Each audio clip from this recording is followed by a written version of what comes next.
interesting here, and I'm curious what you guys think. As I'm reading these comments, and at HLSXO said, your relationship always has to come first. You can't neglect your relationship just because you have kids. If that's the cause, your whole household would fall apart. Never stop dating. Okay, but this one is interesting. At Nanny1189 said, if my partner is the father of my children, then yes. But if you are just my boo, hell no. Oh, yeah. My boy comes first.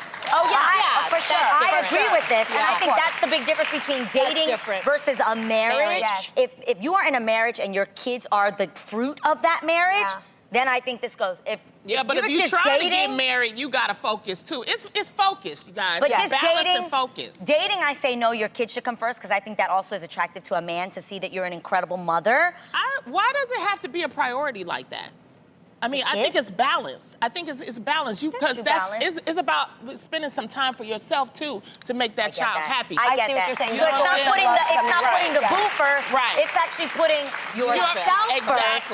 And then I get that. That actually makes sense. Yeah. I think it's also, I'm sure many people, when you go into a household, you can kind of feel immediately if the parents have the foundation laid out first, or do the kids run the household and they're prioritized. You can actually feel the shift.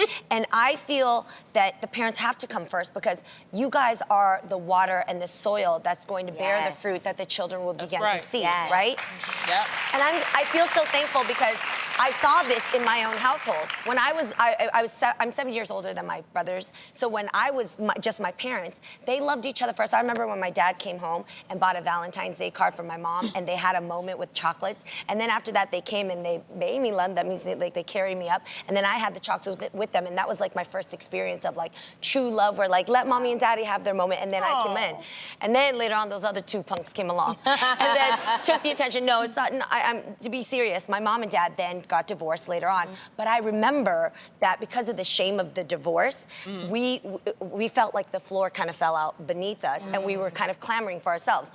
God works in mysterious ways. I became so independent today thanks to that. But I would have, thank you. Right.